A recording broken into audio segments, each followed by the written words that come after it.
Uncharted Drake's Fortune for the PS3 is one of those games that is a break from all the other shooters that are out today. It's a break from your Call of Duties, it's your break from your Resistance, your Halo, stuff like that. And it really immerses you in this crazy and delicately and perfectly woven story. When I mean it's a break, I don't mean it's a full break from the shooting genre. It is a third-person shooter, but it just lets you sit down and enjoy a game rather than going through a simple campaign and then getting to the multiplayer of all your game modes. With Uncharted Drake's Fortune, this is one of the few, there are only a few nowadays, that actually prides itself on having a really good story. Since most games nowadays, especially first-person shooters, only care about multiplayer, team deathmatch, search and destroy, stuff like that, and they really don't have a good story that you can just enjoy and then get talking with people after the game. There are still a few like Modern Warfare 2, but Uncharted is it's just memorable, I would have to say, because this game, it's just open things that many games don't do nowadays with its story. The story in Uncharted is very simple. You've got a guy named Nathan Drake who believes himself to be the descendant of Sir Francis Drake. It's basically like a what if. What if Sir Francis Drake had children? And he wants to go recover his treasure. Simple story, right? And along the way you meet up with bad guys who want to get the treasure and stuff. And at the end you discover the true treasure of El Dorado and the reason why everyone couldn't get the treasure. It's an interesting and it's a climax story. It's a story that really gets you hooked in. It's like a movie, basically. What I like about Uncharted than any other games nowadays is it feels like a movie from the minute you start the game all the way to the end. It feels like a movie because it prides itself on getting great cutscenes, great voice acting, and stuff that really blurs the line between cutscenes and gameplay. A man only interested in the climax. He must be a real hit with the ladies. Never had any complaints. Okay then, I'll jump to the good part, just for you. Ho ho ho. Huh? El goddamn Dorado. He was onto something big, all right. Now, the cutscenes are just one of the best cutscenes I've ever seen. When I first put it in my PS3, I was like, because it looked so realistic, and I'm like, this is a game from 2007? Graphics are amazing, and it really shows what the PS3 can do, with the added Blu-ray drive, having more space.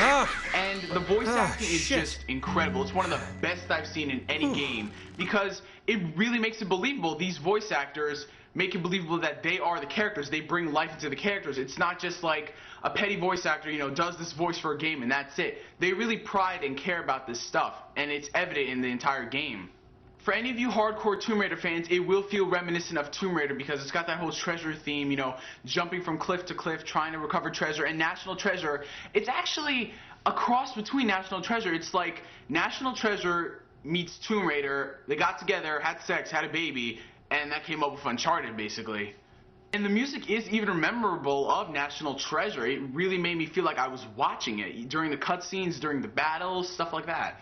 The gameplay just felt so fluid and flawlessly. Naughty Dog they've improved on what they've done with all their other platform games in Uncharted. They made it move perfect, make him move like an actual human, not just someone who's like a superhuman. Like, you jump from a cliff, you actually see Drake going like that, trying to grab onto the cliff. It's not just he does a perfect land on the ground. Like, when he jumps, he stumbles and he trips sometimes. Like, in other games where you jump, just somehow land perfectly on the ground when you're jumping 100 feet. It's Drake's imperfections that actually make it more believable in the game. The fact that whenever he's crouching against the wall, the fact that whenever he stumbles, he trips. It's just stuff like that that makes it believe that you are actually this person on this extraordinary adventure. Now, the game is really good. It's one of my favorite PS3 games, and this is actually a game that I would recommend people buy a PS3 for.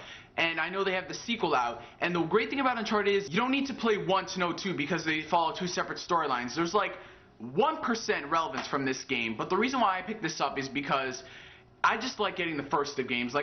How many people would actually want to jump into a series of games because the one of them just became so overly popular and it's just everyone don't want to play that game and didn't play the other ones? What kind of person would actually do that, right? The cutscenes really do show the expression and the emotion of the characters. You see that Drake is worried. You see he's scared. It's just Naughty Dog, what they've done with the facial animation really does show the emotion in the character, the way the mouth moves. They just really took their time to make it believable, and it worked. Now that I've said a lot of good things, it's time to cover the bad things with Uncharted. That's very funny. The first thing that I really don't like in Uncharted is the amount of enemies that are in the game. It is ridiculous. There are freaking millions of enemies in this game. It's not even funny. You walk out, you meet enemies, you know, you kill them, fine, that's okay, you know, 10 enemies, that's alright. You take 2 steps, another wave comes. 2 steps, another wave comes. It's wave after wave of enemy, and I'm like, damn, this trailer better be freaking good if they're sending 50 million guys at me. And that's what really annoyed me. Wave upon wave, everywhere you go, enemy, enemy, room 1, enemy, room 2, enemy. It's just ridiculous. And what really pissed me off is they got like the people with the sniper pistols who got the red dot on the pistols, and they somehow know where you're moving and they can just hit you.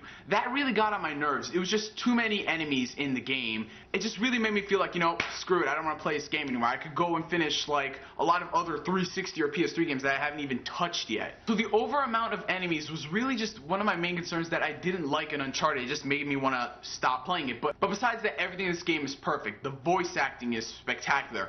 The graphics are jaw-dropping. The gameplay, so fluid, and the story is just amazing, you know? Rewind it.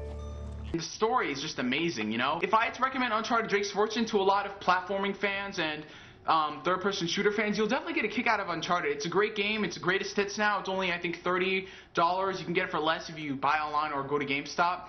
It has trophies in it. Got patched a while back, so it's pretty good. The trophies are ridiculously easy. I just played through the entire game. I got like 50%, you know, but that's with like all the weapons and stuff. So, but anyway, Uncharted Drake's Fortune for the PS3. I give this game a 9 out of 10, you know? Thanks for watching this review, guys. I'm NGS, and I'll catch you guys later.